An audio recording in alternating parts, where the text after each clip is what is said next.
Je m'appelle Emma, et je n'oublierai jamais cette nuit-là.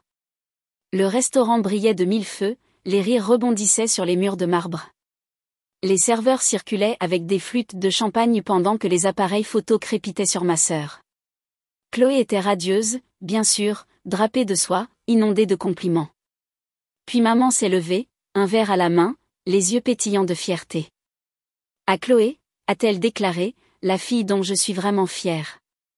Des applaudissements ont éclaté, les fourchettes ont tinté, les proches souriaient à l'enfant prodige. J'étais figée, mon sourire figé, les mains tremblantes sous la table. Quand le dessert est arrivé, un serveur a fait glisser un dossier en cuir vers moi. L'addition, près de 2000 €, me fixait comme une gifle. Maman s'est penchée, sa voix un poignard. Vas-y, Emma. Paix. Et à cet instant, l'humiliation a brûlé plus fort que les flammes des bougies. Cette addition n'était pas une question d'argent. C'était une question de ma place dans cette famille. En grandissant, j'ai appris très tôt que ma place dans la famille était secondaire. Chloé était toujours la star. Les boucles blondes, le sourire facile, la fille qui recevait des applaudissements juste en entrant dans une pièce. Les proches lui pinçaient les joues et s'extasiaient, elle va briser des cœurs un jour. Puis ils me regardaient, ajoutant maladroitement, Emma, c'est l'intello. Cela sonnait comme un compliment, mais c'était en réalité un prix de consolation. Quand Chloé a voulu des cours de danse classique à 6 ans, mes parents l'ont inscrite au studio le plus cher de la ville sans hésitation. Quand j'ai supplié pour un camp scientifique le même été, maman a soupiré. Trop cher. Tu peux aller au programme gratuit de la bibliothèque. Sa première robe de récital a coûté plus cher que toute ma garde-robe de rentrée scolaire. Pendant ce temps, je portais des vêtements d'occasion, mes ourlets tordus parce que j'apprenais à les coudre moi-même. Le modèle n'a jamais changé. Quand Chloé avait besoin d'une nouvelle robe pour chaque bal de l'école, elle l'obtenait. Quand j'avais besoin de manuels pour des cours de maths avancés, on me disait d'emprunter ou d'acheter d'occasion. Elle passait ses après-midi à répéter. Je passais les miens à emballer des courses pour payer une calculatrice graphique. Elle était louée pour être occupée par des activités. On me disait d'être responsable et de prendre des quarts. L'université n'a fait qu'approfondir le fossé. Les frais de scolarité de Chloé étaient entièrement couverts, son appartement payé, et une allocation mensuelle virée comme une horloge. Je vivais dans un appartement exigu avec 3 colocataires, travaillant la nuit dans un centre de soins pour me permettre des dîners de nouilles instantanées. Elle a fait des études de communication, passant de fête en fête, publiant des photos en vêtements de marque. J'ai étudié les soins infirmiers, travaillant 80 heures par semaine. Pourtant, mes réalisations attiraient à peine un signe de tête. Chaque fois que je remettais en question le déséquilibre, mes parents me fermaient la bouche. Papa marmonnait, des enfants différents, des besoins différents. Maman disait avec ce soupir cinglant, Emma, ne sois pas jalouse. Ce n'est pas joli. Mais ce n'était pas de la jalousie. C'était de l'épuisement. L'épuisement d'être invisible tout en donnant tout, de voir une sœur célébrée pour simplement exister pendant que je devais me battre pour des miettes de reconnaissance. Cette nuit-là au restaurant, quand maman a levé son verre, toute cette injustice silencieuse a éclaté en une humiliation que je ne pouvais plus ravaler. L'âge adulte était censé me libérer de l'ombre. Je pensais que déménager, payer mes propres factures, construire ma propre vie équilibrerait la balance. Mais le favoritisme a une longue portée. Quand j'ai obtenu mon diplôme d'infirmière, j'ai envoyé des photos de moi en toge et mortier. Mes parents ne sont pas venus. Ils étaient occupés à conduire Chloé à Los Angeles pour un shooting de collaboration avec une marque. Papa m'a envoyé un SMS de félicitations sans émotion. Pendant ce temps, maman a posté sur Facebook, si fière de Chloé qui poursuit ses rêves. Le message était clair. Mon chemin stable était invisible. Son chaos scintillant était digne d'applaudissements. J'ai loué un petit appartement d'une chambre à Lyon, meublé avec des trouvailles d'occasion et les plantes que j'entretenais sur mon balcon. Chaque objet de cet appartement était le mien, acheté avec les salaires de mes quarts de 12 heures. J'ai construit une fierté tranquille à partir de la survie. Mes uniformes, les remerciements de mes patients, mon indépendance financière, c'étaient mes trophées.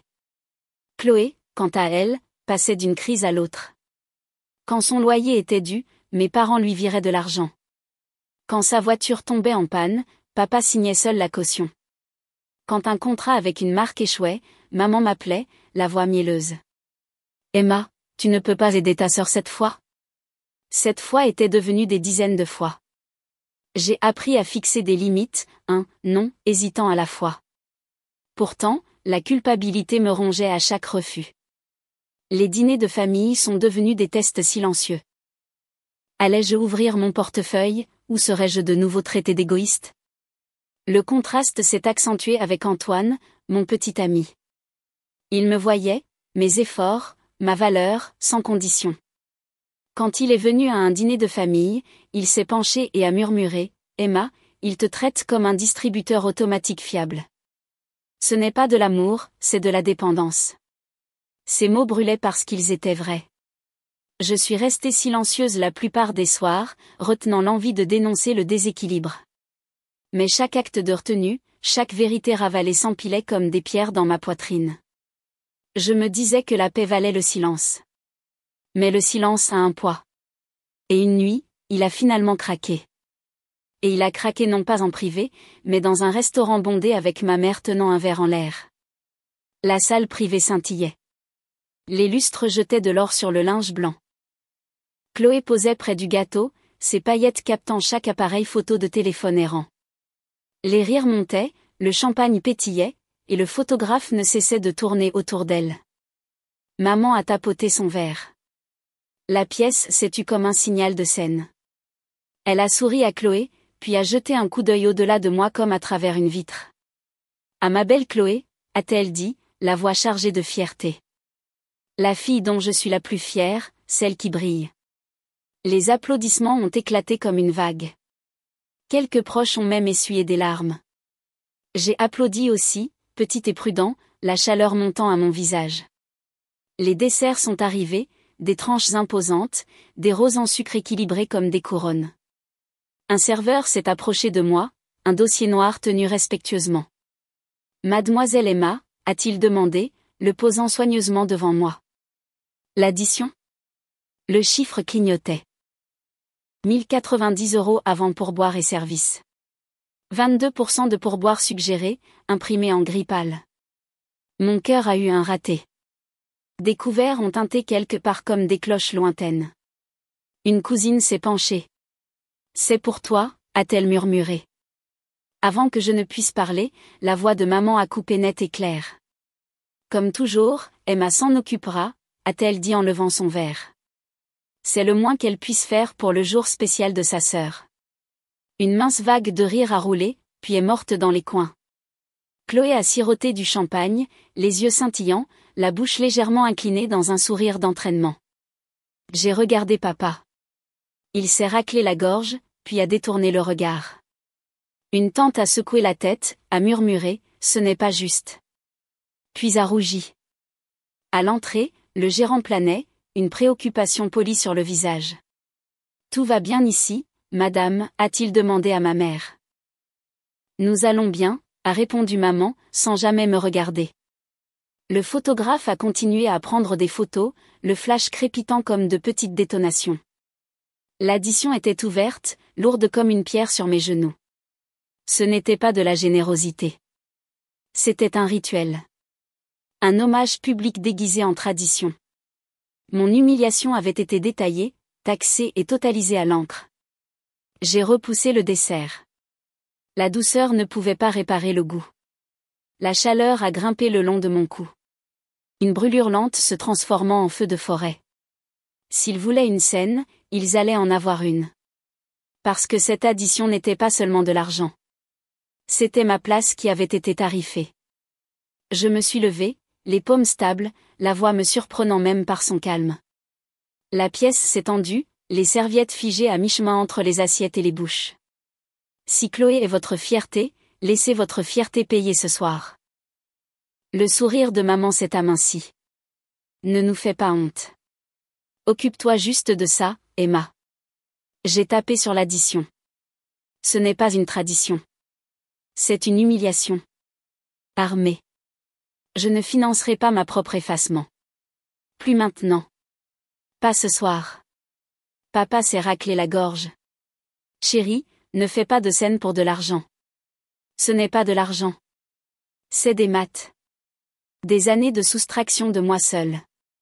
Additionnez les robes, les leçons, les allocations, les sauvetages. Ensuite, comparez les reçus vous-même. Chloé a abaissé son verre, les yeux brillants. Pourquoi es-tu cruelle? Demander de la justice n'est pas de la cruauté. Payer pour être diminué est de l'abus. La chaise de maman a grincé. Nous t'avons élevé. Tu dois le respect à cette famille. Le respect va dans les deux sens. Ce soir, le mien est arrivé détaillé et attribué publiquement. Le gérant a de nouveau plané. Voudriez-vous des additions séparées à la place? Maman l'a congédié d'un geste de la main. Elle paiera. Nous célébrons notre star ce soir. J'ai pris mon portefeuille, j'ai posé de l'argent pour mon eau gazeuse, le pourboire et la taxe. Ceci couvre ce que j'ai commandé, et un généreux pourboire pour le service. J'ai fermé le dossier, les glissé doucement vers ma mère à la place. Une cousine a murmuré, bien fait pour elle, avant de fixer son pain. Le sourire de Chloé a vacillé. Tu gâches ma soirée. C'est mon anniversaire. Sois gracieuse. Ta soirée a été construite sur moi. C'est le vrai problème depuis des années. Papa a essayé à nouveau. Parlons calmement. N'aggrave pas les choses, s'il te plaît. Ce soir. Calme signifiait silence. Le silence m'a fait payer, hocher la tête, disparaître pendant des années. Je me suis tournée vers Chloé. Tu as du talent, mais le talent n'est pas non plus un droit. Si tu veux la couronne, porte aussi le coup à partir de maintenant. Maman a sifflé. Ingrate. Le mot a claqué comme une brindille cassante ce soir. La gratitude sans limite est de la servitude. J'ai fini de vous obéir.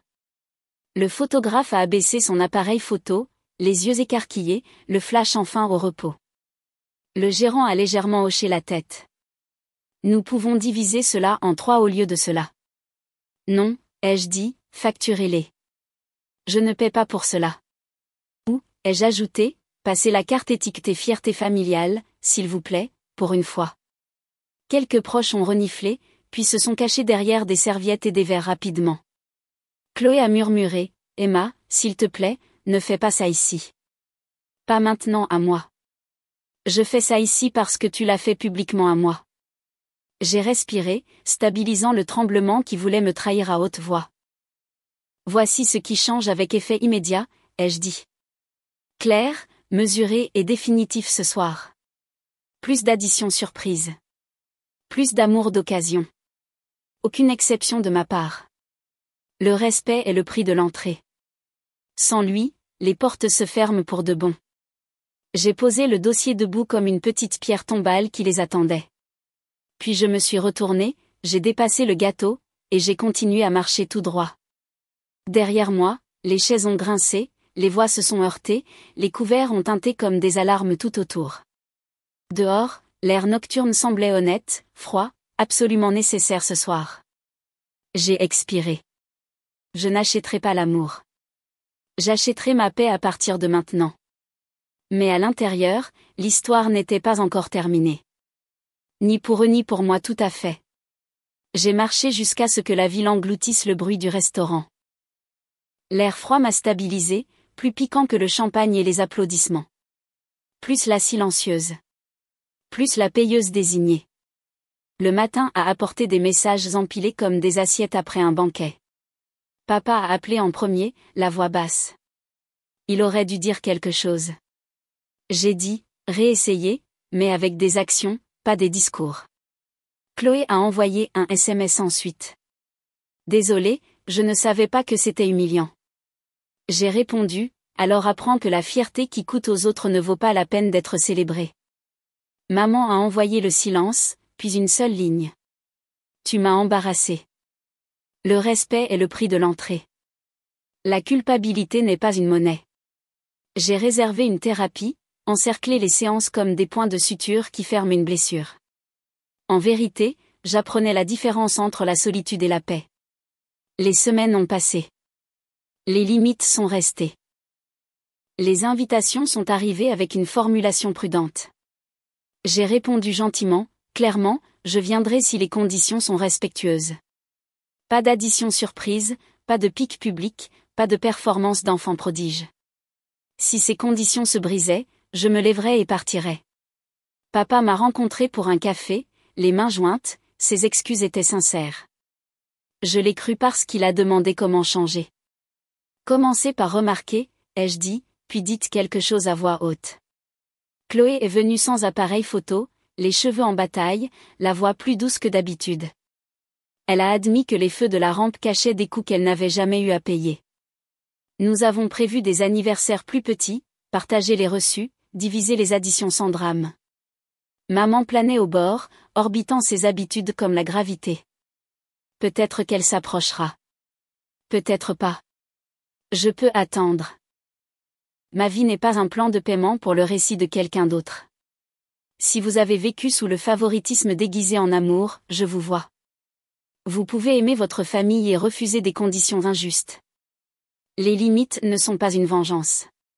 Ce sont des instructions pour des relations saines. Avez-vous été confronté à cela? Dites-le moi dans les commentaires ci-dessous. Si vous l'avez vécu, vous n'êtes jamais seul. Abonnez-vous pour plus d'histoires vraies de courage, de limites et de devenir. Dans cette histoire, j'ai renommé Clara en Emma et Kate en Chloé pour des noms plus courants en France et adaptés à l'âge des personnages. J'ai également adapté les éléments culturels pour qu'ils correspondent mieux à un contexte français, comme les lieux, les habitudes et les références financières. Par exemple, au lieu de parler d'un appartement à Chicago, j'ai utilisé Lyon, une grande ville française. J'ai également ajusté les coûts pour qu'ils soient plus représentatifs des prix en France. Le ton et la narration sont restés fidèles à l'original. Bienvenue dans notre histoire 2. Maman a souri d'un air moqueur. Tu ne seras jamais aussi bonne que ta sœur. Je me suis levée et j'ai dit, alors demande-lui de payer tes factures. Toute la pièce est devenue silencieuse. Bonjour, je m'appelle Jeanne. J'ai 28 ans. Et pendant la majeure partie de ma vie, j'ai porté le titre que aucun enfant ne veut jamais, la déception de la famille. Tandis que ma sœur, Béatrice, collectionnait les trophées et les éloges comme si c'était sans effort, je trébuchais à la 2e place, entendant toujours son nom comme la norme que je ne pourrais jamais atteindre. Je pensais avoir appris à vivre avec ça. Je pensais être habituée à être invisible. Jusqu'à un mardi soir, où ma mère a prononcé les mots les plus cruels que j'ai jamais entendus. Une phrase assez tranchante pour couper plus profondément que tous les rejets précédents. Une phrase qui m'a forcée à enfin voir la vérité. Mais cette phrase a tout changé. Avant de continuer, si vous aimez ces histoires, abonnez-vous à notre chaîne, car c'est notre motivation pour créer des histoires de mieux en mieux chaque jour pour vous. Et maintenant, dites-nous d'où vous écoutez dans les commentaires avant de commencer.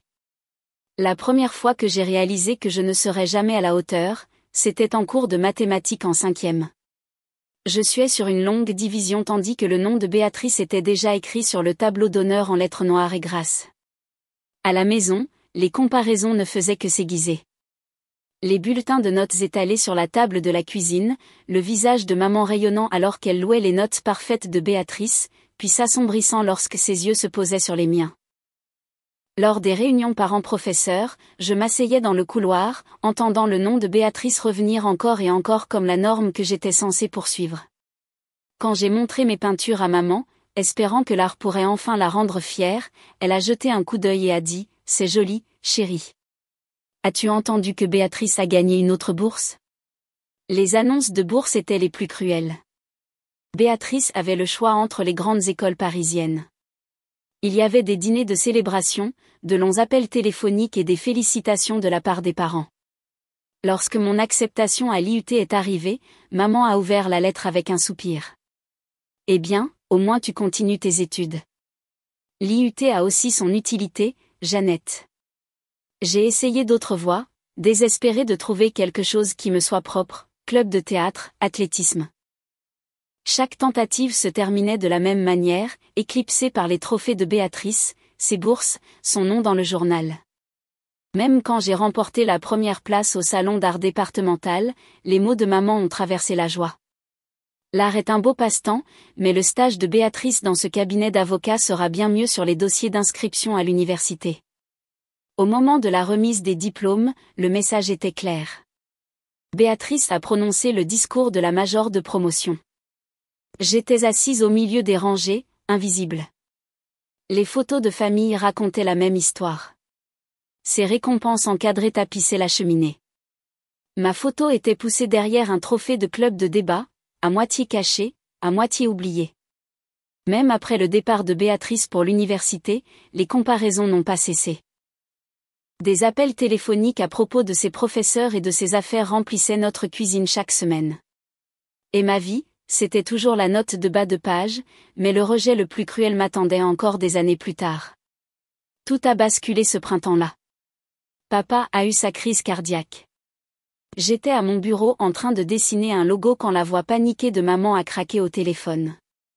Ton père s'est effondré. Il le transporte à l'hôpital en urgence.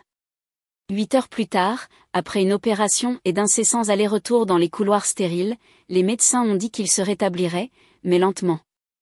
6 mois sans travail, peut-être plus. Le salaire de papa avait toujours subvenu aux besoins de la famille. Le travail à temps partiel de maman à la médiathèque couvrait à peine les courses. Et c'est là que la vérité a éclaté. Ils étaient ruinés. Plus aucune économie. Des factures empilées sur le comptoir comme des menaces silencieuses. Je n'y ai même pas réfléchi à 2 fois. J'ai proposé mon aide. Mon travail de design en freelance était encore modeste mais stable. Je pouvais couvrir le loyer, les charges, même les ordonnances de papa pendant un certain temps. Le soulagement de maman s'est manifesté une seconde, mais ensuite est venue la pique. Es-tu sûre de pouvoir te permettre ça, Jeanne ? Je sais que tes petits projets ne rapportent pas beaucoup. Le commentaire m'a brûlé. Pourtant, je l'ai ravalé. La famille passait avant tout, alors j'ai travaillé. Des journées de 12 heures, des week-ends disparus, prenant tous les projets que je pouvais trouver, des sites web pour des petits commerces, des flyers pour des associations, des logos pour des cafés qui payaient à peine de quoi couvrir l'essence. Le sommeil est devenu facultatif. La nourriture, c'était des sandwichs au beurre de cacahuètes mangés à mon bureau. Le café a remplacé l'eau. Mes épaules me faisaient mal à force d'être penchée sur l'écran. Mes yeux brûlaient. Et pourtant, j'ai continué parce qu'arrêter n'était pas une option. Chaque mois, je remettais à maman une enveloppe avec le chèque du loyer. Et chaque mois, elle le prenait sans un mot. Pendant ce temps, Béatrice préparait son mariage somptueux, une demande en mariage à Paris, une réception dans un club de golf, des fleurs, des bagues, des robes coûtant plus que ce que je gagnais en un an. Et maman, elle s'extasiait sur chaque détail, découpant des magazines de mariés, se vantant auprès des voisins, tout en ignorant le fait que sa fille inférieure était celle qui empêchait leur maison d'être saisie. Ce qui me blessait le plus, ce n'était pas l'argent, c'était l'aveuglement. La façon dont maman ignorait mes sacrifices, qualifiant toujours ma carrière de petits projets artistiques. Agissant toujours comme si Béatrice était la seule fille digne d'admiration. Je commençais à sentir mes limites s'estomper. L'épuisement dans mes os, le ressentiment dans ma poitrine, et une prise de conscience insidieuse que je ne pourrais pas tenir ça éternellement. Et pendant que je nous maintenais à flot, maman planifiait déjà la fête de fiançailles parfaite de Béatrice. Le point de rupture est survenu lors de la fête de fiançailles de Béatrice, une célébration élaborée que maman a insisté pour organiser. Malgré les difficultés financières de notre famille, et malgré l'argent que j'avais déjà injecté pour maintenir la maison à flot, maman a embauché des traiteurs, loué du linge de table, et transformé le jardin en une scène scintillante pour le succès de Béatrice. Béatrice est arrivée radieuse dans sa robe de créateur, sa bague en diamant captant chaque lumière, tandis que Richard se tenait fièrement à ses côtés. Le jardin était rempli de 50 invités, parents, voisins, amis de la famille, tous bourdonnant de félicitations pour le couple en or. J'avais passé la matinée à arranger les fleurs, à dresser les tables, à faire le travail discret en coulisses. Maman aboyait des ordres avec une précision militaire. Assure-toi que les marque-places de Béatrice sont parfaits. Cela doit être impeccable. L'ironie me brûlait la poitrine. J'avais financé cette fête. Pourtant, pour tous les autres, je n'étais qu'un bruit de fond. Quand les toasts ont commencé, les mots n'ont fait que me blesser davantage. Oncle Henri a levé son verre à la réussite familiale. Tante Marguerite s'est extasiée sur la fierté de maman pour sa fille exceptionnelle. J'ai applaudi poliment de l'arrière, applaudissant Béatrice sous les projecteurs tandis que je restais dans l'ombre. Et puis est venu le moment qui m'a brisé. Madame Dubois, notre voisine, a posé des questions sur les deux filles. La réponse de maman a tranché comme un couteau. Béatrice est épanouie. Associée au cabinet. Fiancée à ce merveilleux homme, elle prépare le plus beau des mariages. Jeannette ? Eh bien, Jeannette est encore en train de chercher sa voie avec ses petits projets artistiques. Des rires polis ont fusé, les têtes ont hoché avec des sourires compatissants. Et je voulais que la terre m'engloutisse.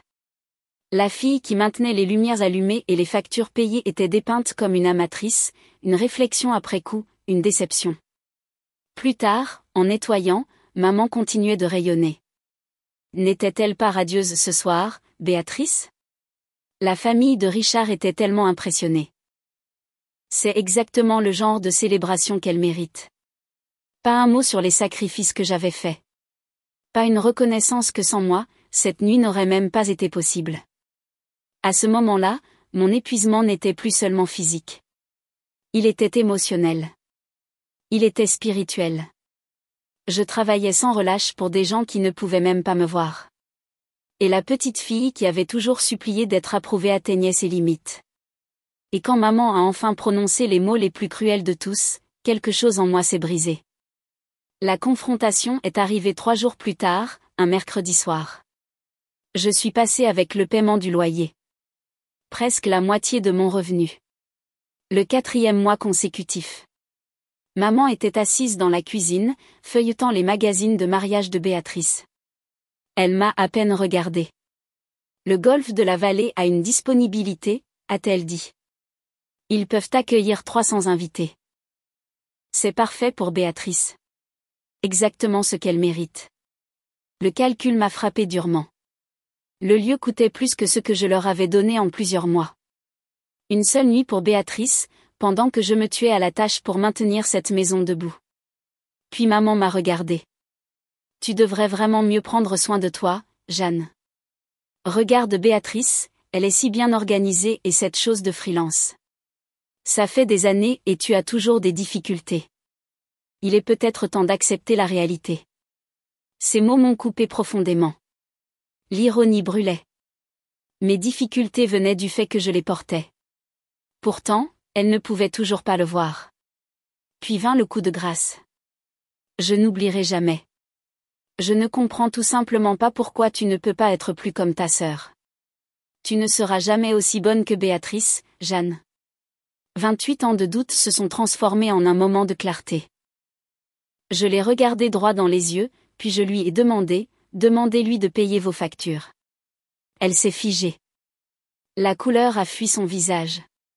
Le fantasme qu'elle avait construit autour de Béatrice se fissurait en temps réel. Vous m'avez entendu, ai-je continué. Demandez à Béatrice de couvrir le loyer. Demandez-lui de payer les frais médicaux de papa.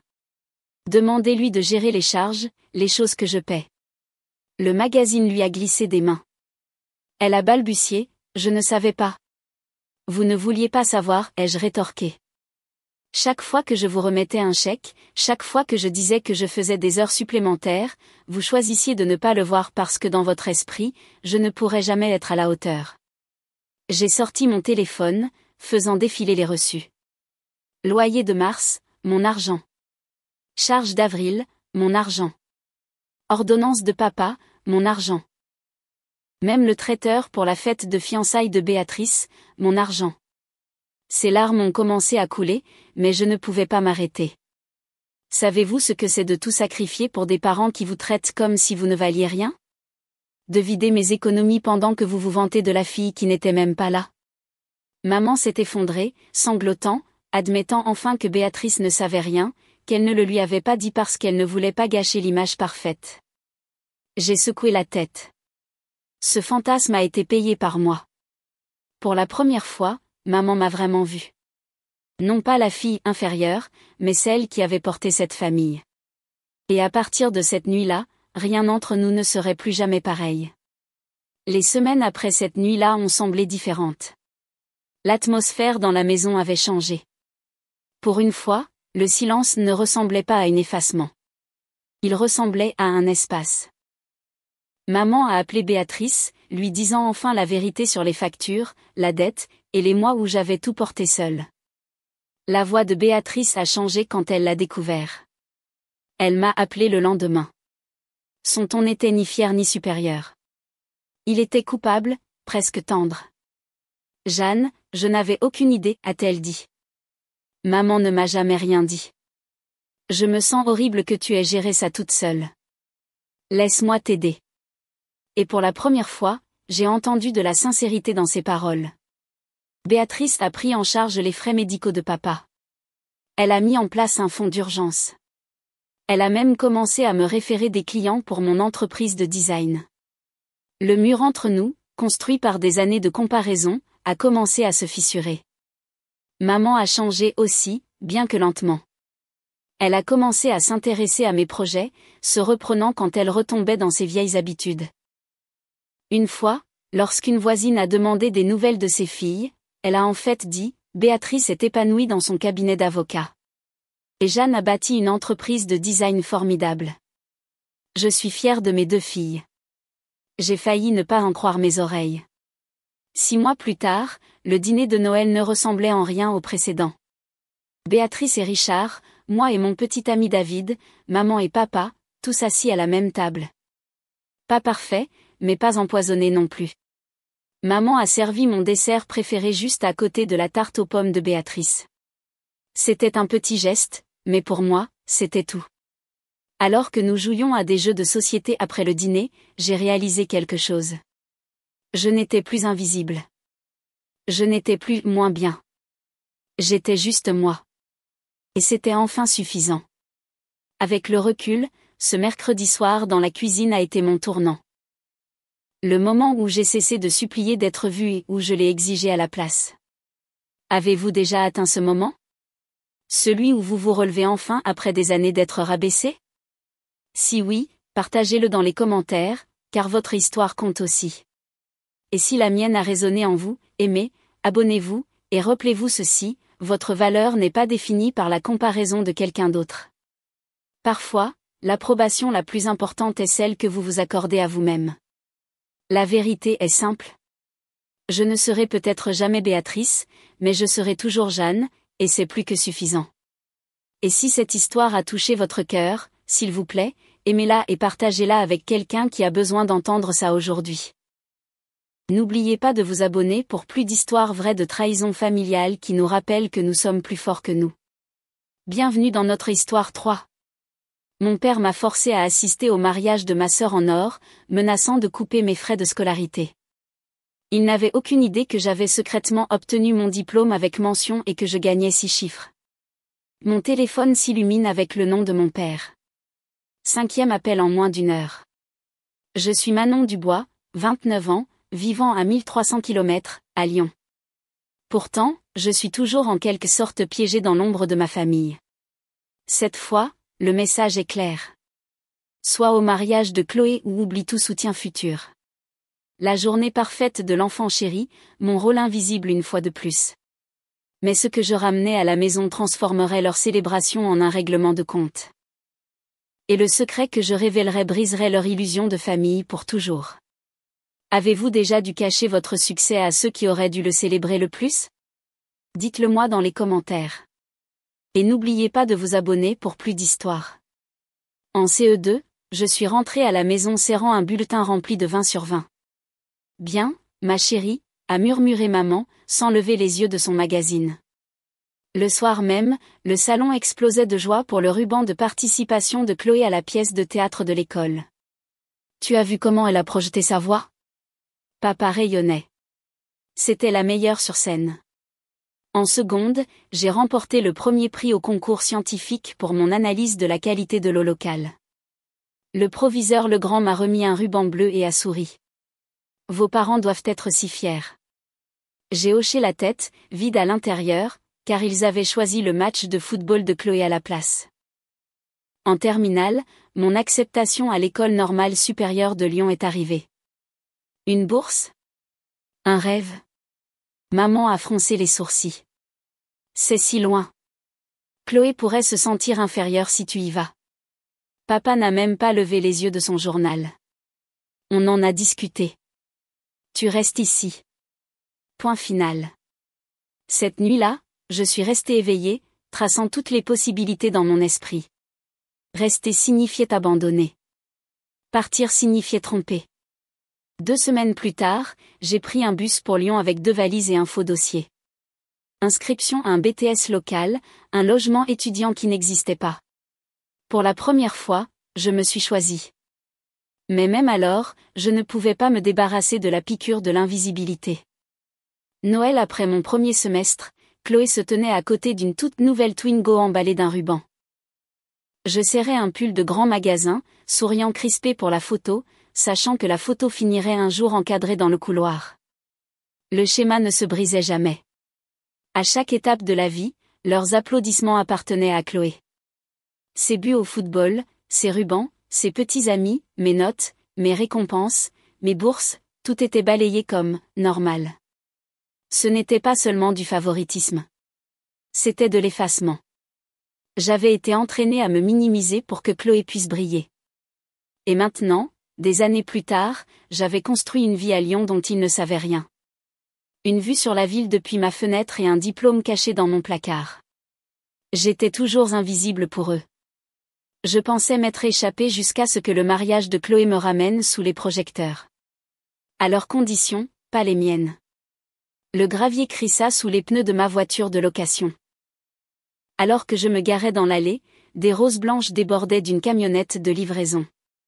Des tissus couleur ivoire ondulaient sur le porche. Ma maison d'enfance transformée en une page de magazine de mariage.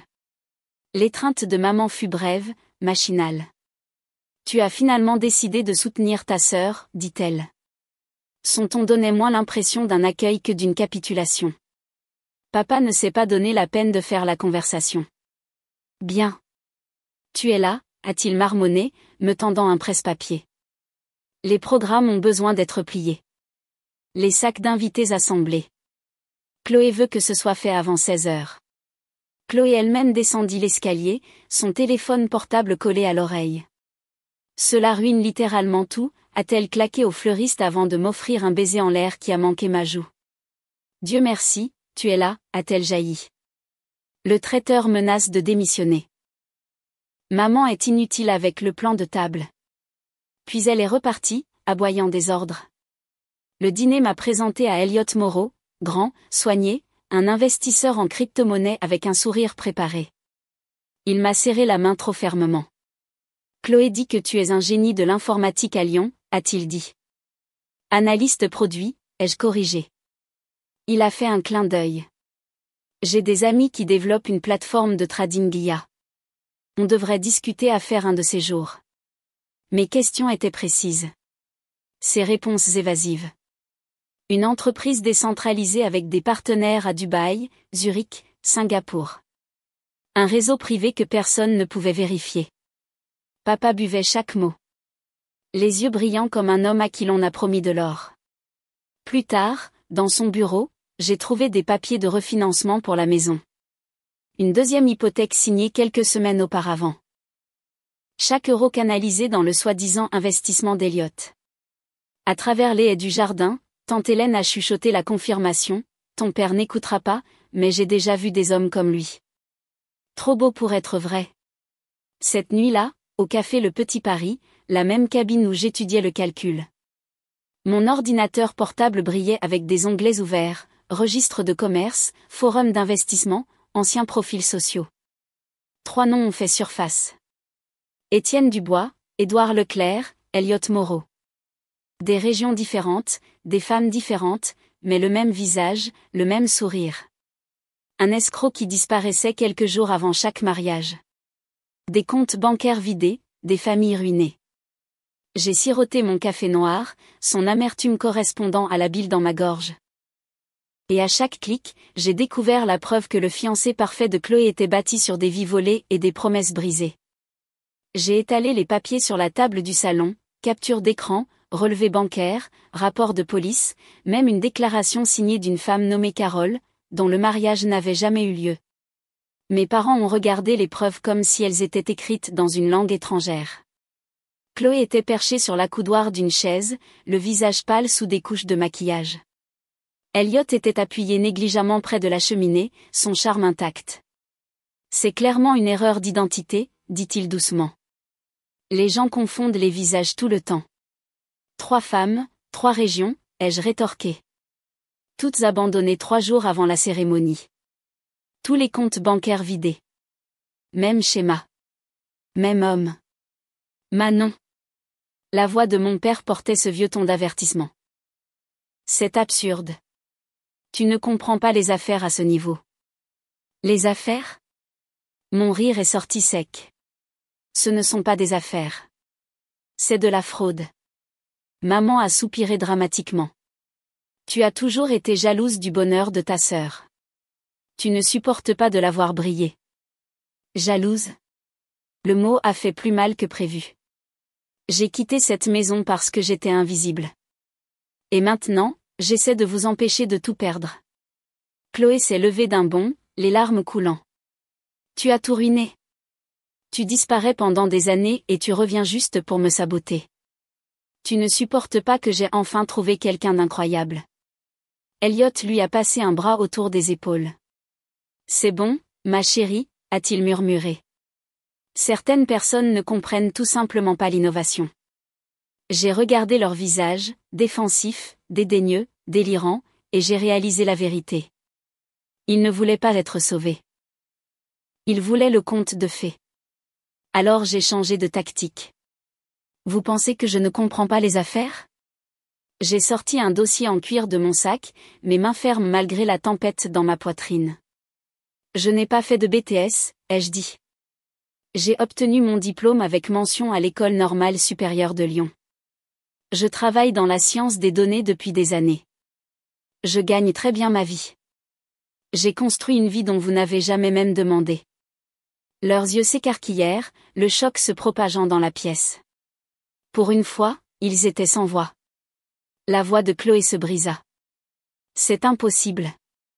Vérifie mon LinkedIn, ai-je claqué. Appelle mon bureau.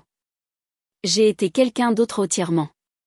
Pendant que vous étiez trop occupé à louer l'enfant chéri. Le silence pesait lourd contre les murs. Puis papa a plié son journal, son expression dure. Tu as fait ton point. Maintenant, va-t'en. J'ai rassemblé mes preuves, chaque page se froissant légèrement sous ma prise. Quand il disparaîtra avec tout ce que vous possédez, ai-je dit doucement.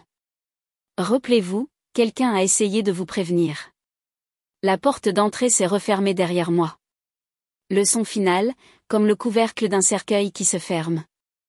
Mais 2 jours avant le mariage, l'appel téléphonique est arrivé et leur monde parfait s'est effondré. 2 jours avant le mariage, mon téléphone n'arrêtait pas de vibrer. 17 appels manqués. Des dizaines de messages frénétiques. Même le nom de Chloé s'est allumé sur mon écran. Ces mots dépouillés de venin pour la première fois depuis des années. Tu avais raison. S'il te plaît, aide-nous. Les messages décrivaient un effondrement. Elliot était parti. Les comptes vidés. Le fonds de retraite de maman asséché. L'argent de la 2e hypothèque avait disparu. J'ai réservé un vol pour rentrer chez moi, faisant mes bagages légers cette fois. Pas avec des secrets, mais avec des limites. Quand je suis entrée dans le salon, la grandeur avait disparu. Les arrangements floraux se flétrissaient, les chaises empilées comme des promesses abandonnées. Le visage de maman était sans maquillage, gravé d'années qui avaient fait surface du jour au lendemain. Papa faisait les 100 pas, le téléphone serré. Il a levé les yeux avec quelque chose de nouveau dans le regard. Pas l'autorité, mais le désespoir. Nous pensions que tu pouvais peut-être nous aider financièrement, a-t-il dit, la voix raide. Jusqu'à ce que nous réglions cela. J'ai posé mon sac de marque sur la table basse. Je vais aider, ai-je dit d'une voix égale. Mais pas de la manière dont vous vous y attendez. Leurs yeux se sont aiguisés. La mâchoire de papa s'est serrée. Chloé était recroquevillée sur le canapé, portant un de mes vieux t-shirts, les yeux gonflés d'avoir pleuré. Tu as toujours été si négative, a-t-elle marmonné. Si tu m'avais soutenue dès le début. Non, ai-je coupé. Il ne s'agit pas de négativité. Il s'agit de respect. Vous ne m'en avez jamais donné et maintenant vous avez besoin de moi. J'ai sorti 3 documents impeccables. Mon avocat a préparé ses conditions formelles pour mon assistance. Une solution unique, pas un renflouement familial. Papa a bafouillé. C'est ridicule. C'est de la protection, ai-je dit. Les fonds vont directement à la banque et aux créanciers. Pas par vous. Et vous signerez une reconnaissance que pendant des années, vous avez constamment favorisé un enfant par rapport à l'autre. Maman a haleté. Nous ne signerions jamais quelque chose comme ça. Alors vous pourrez expliquer à la banque pourquoi vous ne pouvez pas effectuer le paiement du mois prochain. Le silence était brutal. L'horloge grand-mère tic-taquait comme un juge comptant les secondes. Finalement, papa a tendu la main vers ses lunettes de lecture, ses mains tremblantes. Tu es devenu dur, a-t-il murmuré. Je suis devenu honnête, ai-je répondu. 10 minutes plus tard, les 3 signatures s'étalaient sur les pages. Leur pouvoir autrefois absolu maintenant réduit à de l'encre sous mon contrôle. J'ai envoyé un SMS rapide à mon conseiller. Procédé avec le plan A, quand je me suis levée pour partir, les larmes de maman ont coulé librement. Chloé ne m'a pas regardé dans les yeux. Papa était assis, vide, le stylo toujours à la main comme une arme qu'il ne pouvait pas manier. À la porte, tante Hélène m'a intercepté. Ça ira, a-t-elle demandé doucement. J'ai regardé la maison. Plus petite maintenant que je ne l'avais jamais imaginée. Ça va déjà, ai-je dit, et je suis sortie dans la nuit. Mais même après les avoir sauvés, je savais que ma vie avec eux ne serait plus jamais la même. 1 an plus tard, la ligne d'horizon depuis ma fenêtre a disparu. J'ai troqué mon appartement lyonnais contre un pavillon traditionnel avec de bonnes fondations et de l'espace pour respirer. Le diplôme qui se cachait autrefois derrière des manteaux d'hiver est maintenant fièrement accroché à mon mur. Licence en sciences des données, École normale supérieure de Lyon. Plus un secret, plus invisible. Chaque mercredi, je me tiens devant une classe d'étudiants de première génération, leur enseignant ce que j'ai dû apprendre seul. Comment repérer la manipulation, comment protéger leurs finances, comment revendiquer leurs valeurs. Les rêves ont besoin d'être protégés, leur dis-je, faisant écho à la voix de mon grand-père, et vous aussi. Quand ma première mentorée, Sarah, m'a envoyé un SMS, tu m'as vu quand personne d'autre ne l'a fait. Cela a tout changé. J'ai pleuré plus que jamais à cause de la négligence familiale. Parce que cette fois, la fierté était la mienne à donner. Dans mon jardin, des rangées de tomates, de poivrons et d'herbes prospèrent. Des plantes que j'ai taillées durement l'automne dernier. Maintenant, elles poussent des branches plus fortes. Certaines choses deviennent plus résistantes après avoir été coupées. C'est ce que je suis devenue. Pas amère, mais enracinée. Pas invisible, mais pleinement vue. Par moi-même d'abord. Tante Hélène envoie toujours des nouvelles. Chloé travaille à temps partiel à la banque locale. Enfin en thérapie. Maman et papa se débattent avec la dette qu'Eliott a laissée derrière lui. Ils ne m'appellent plus, et je ne les poursuis pas. Les limites ne sont pas des murs. Ce sont des portes que je choisis d'ouvrir. Et certaines portes restent fermées pour de bon. Alors que j'arrose le jardin, le soleil du soir réchauffe mes épaules. Pour la première fois, je ne ressens pas le besoin de les surveiller, attendant des applaudissements qui ne viendront jamais. J'ai construit ma propre scène. J'ai écrit mon propre scénario, et je le vis enfin. Avez-vous déjà dû établir des limites avec une famille qui ne vous a jamais respecté jusqu'à ce qu'elle ait besoin de vous? Partagez votre histoire dans les commentaires, et abonnez-vous pour plus de voyages puissants de vérité, de trahison et de résilience.